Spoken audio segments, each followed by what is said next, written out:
Kljub kar 4 zožitvam zaradi cestnih del se mi je uspela pripeljati na Goriško. Ja, še kar prenavljamo slovenske avtoceste, čeprav so vsaj po mojih izkušnjah med najboljšimi v Evropi. Zdaj pa sem že na robu Krasa, za mano so Cerje, izhodišče moje današnje ture, torej sem nad Mirnom. Kras je sicer bolj priljubljen pri kolesarjih, manj pri hribovcih, se tu ni tistih pravih hribov. Markirane poti so dolge tu, dajmo reči, kakšne pol ure. No, danes bom pokazal, da se da na planoti, ki je dala ime kraškim pojavom, narediti tudi pravo dolgo turo. Grem na Trstelj, na najvišji vrh. Od Cerij je do vrha, vsaj tako je markirano, kar 4 ure hoje, bom nabral kar nekaj kilometrov.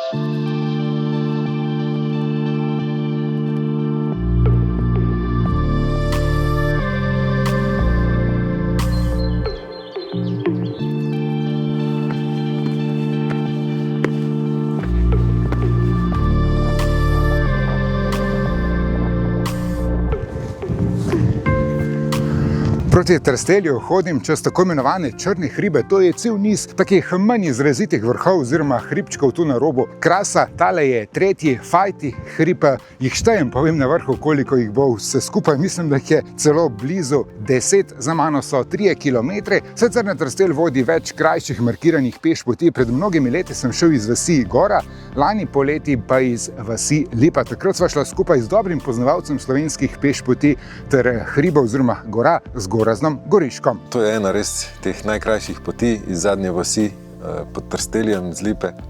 Vodi skozi prijazno kraško gmajno, lepo uhojena pot, parkiramo ob cerkvi sredi vasi in se potem odpravimo do Koče.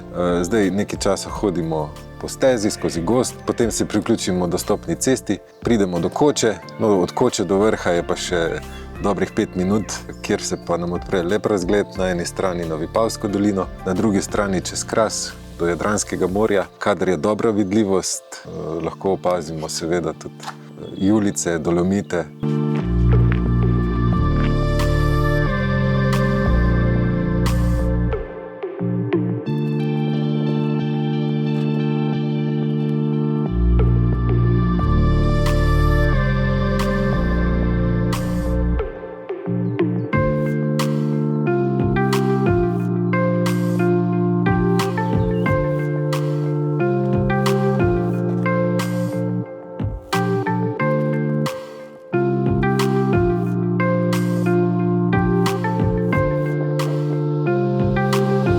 Zdaj druge poti, mogoče malo daljše. Prva je iz Dornberga ob potoku skozi vas Potok in istoimenski vodotok do zaselka na gori, kjer bomo na eni skali opazili pomanjšano podobo Aljaževega stolpa in Triglavskih koč pod njim.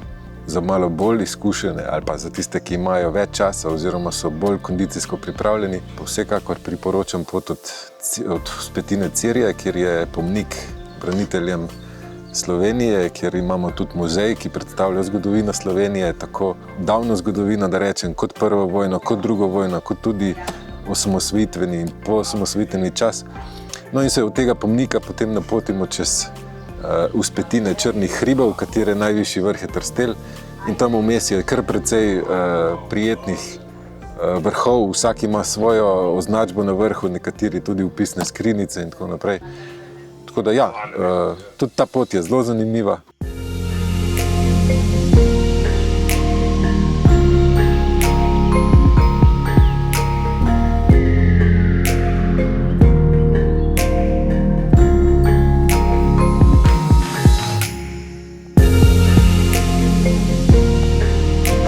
Gor, dol, gor, dol, gor, dol. Tako gre tale tura, ampak pot je zelo lepa, razgledna. dobro markirana, vsi vrhovi so označeni, tu so tudi vpisne knjigice oziroma skrinjice. Najlepši razgled je bil na Renškem ter na Velikem vrhu, tako na eno stran proti morju, kot na drugo stran proti Julicam, vmes je seveda Vipavska dolina in pa nad to prostranstvo Krasa. Vrtovka, 6. vrh na moji turi, po 6 kilometrih sem že malo čez polovico.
Končno ga vidim, tamle je Trstelj, moj današnji cilj, oziroma umestni cilj. Se bo treba priti še nazaj in bo tudi na povratku kar nekaj višincev vzpona. Tole je stav 9. kucelj na turi.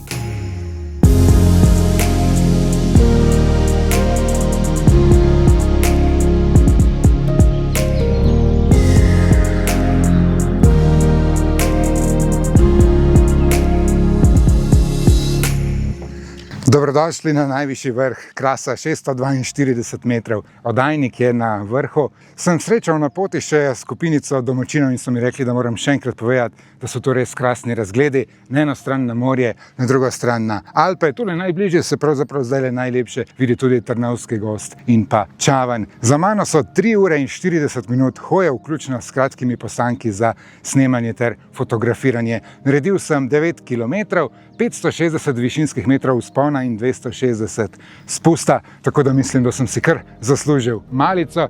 Tule tik pod vrhom na drugi strani je Stjenkova koča, sicer mislim, da je med tednom zaprta, da je odprta samo ob koncih tedna, ampak saj imam malico s sabo, v nahrbtniku je ostalo še malo velikonočne potice.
Na povratku sem kar odločno stopil in se vrnil na izhodišče v 2 urah in pol. Se pa da nekaj teh vrhov zaobiti, saj je vijuga makadamska cesta pod Črnimi hrebi. Sam sem torej na povratku izpustil 4 vrhove, pa niti ne najvišje, tako da sem naredil nekaj manj višincev. Torej, na tej turi nisem vseh 10 vrhov osvojil dvakrat, ampak samo 6. Vseeno, 16 vrhov v enem dnevu na eni turi ni slabo, pa čeprav niso prav visoki.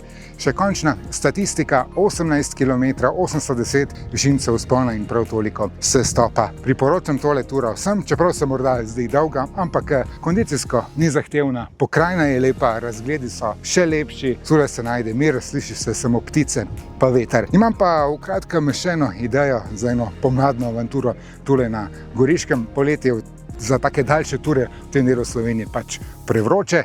Dam samo en namig, Sabotin, po samo za ogrevanje. Ampak zdaj najprej v čas za aprilsko tradicionalno Gardsko jezero.